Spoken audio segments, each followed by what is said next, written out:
During a busy week of wildlife management at the Phinda Game Reserve, a US film crew was in South Africa to capture the action for the new Animal Planet series, Vet Gone Wild.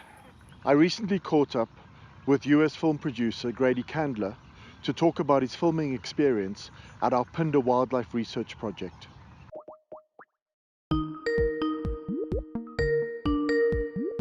Hey Martin, good to see you again. Why did you contact African Conservation Experience? When we're producing an international series about protecting and conserving wildlife, we hope to find some of the most unique and compelling stories that illustrate how different cultures interact with animals. But finding these stories can be a bit like finding a needle in a haystack. So we look for reliable resources that can help focus our search. Since African Conservation Experience has been a part of Southern Africa's conservation community for nearly 2 decades and carefully reviews each project they partner with, they were a great resource for finding the perfect location for filming our series. So, what's important to you when selecting locations for filming? Beyond finding a stunning location with a compelling conservation story, working with a professional team that has a true passion for nature and wildlife is key. We hope to showcase the best of the best and inspire viewers to follow these stories and perhaps take some action themselves. So working with the right team on the ground is critical to make that happen.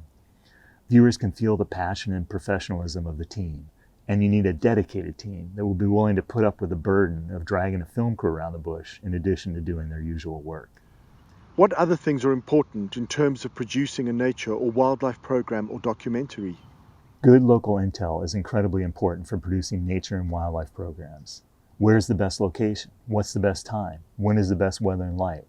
How can we best capture the footage we need? My limited experience and information from the internet will only take you so far. So you need local intel to be able to get it right. That's why organizations like Phinda and ACE are critical for our success. How does Phinda compare to other projects that you have worked on? I've been lucky enough to film many projects around the world, but the conservation program at Phinda was one of the most impressive I've seen. Their commitment to conservation goes beyond just their own reserve. It extends out to the local community and to the protection of entire species. They've been so successful with their own rhino program that they've even donated rhinos to another country to help rebuild declining populations. It's really impressive. What do you think makes Phinda a special place to go to? Phinda is a beautiful reserve that encompasses a wide range of habitats that also has a compelling backstory and a very sophisticated wildlife management program. It's unique because the land is owned by the local community, so everyone works together to protect a wide range of wildlife, including one of Africa's largest rhino populations. And although it's extremely challenging to maintain healthy, balanced natural communities on reserves like Phinda, the team there makes it look so easy. In the short time we were there, we were able to film them radio collaring elephants, dehorning rhinos to reduce poaching, and operating on female lions to safely reduce birth rates and prevent overpopulation on the reserve. How did you find working with African Conservation Experience? Working with ACE on our project was fantastic. They were professional and organized, quickly helping us pinpoint the best location for our filming, and then coordinating our shoot at Phinda. They provided great in-country support, including helping us move our crew and a large amount of equipment to and from the remote reserve. And the ACE volunteers at Phinda were pivotal to our production. We're hoping to film the Phinda management team putting a radio collar on an elephant, but the herds travel huge distances and can be hard to find in the dense bush. Luckily, the hardworking ACE volunteers have been helping Phinda staff track the herds, and were able to provide invaluable information about the elephant's current location so the management team could do their work and we could capture it for our show. Can you share your top 3 tips for capturing amazing videos for our future volunteers? If you've already connected with ACE, then you've already figured out location, logistics, and local intel, which are the most important. Here are my next 3.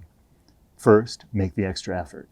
Most wildlife is more active at dawn and dusk, so we'll often head out several hours before sunrise to get to the best location for the best activity, and the light that time of day is usually stunning. Second, bring the right gear. You can get a lot of great videos with your smartphone, but having a video camera with a zoom or a DSLR with an image-stabilized 70 to 200 millimeter lens will give you much more versatility for getting great wildlife shots. Although these cameras can be expensive to buy, you can rent them online fairly inexpensively. Just make sure you take a little time to get to know your gear before you go shoot. And third, give it context. Great footage is even better when you really understand how amazing it is. Find someone who is knowledgeable, passionate, and excited about the moment to interview about why this was so great. You can even do a selfie video. Sharing how unique the animal experience was or how much it meant to someone personally will make your video even more compelling, especially if you catch them in the moment while they're still excited about what they just saw. And what made the biggest impression on you?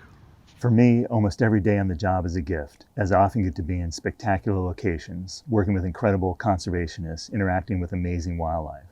But my experience filming the elephant being radio-collared at Pinda was truly memorable.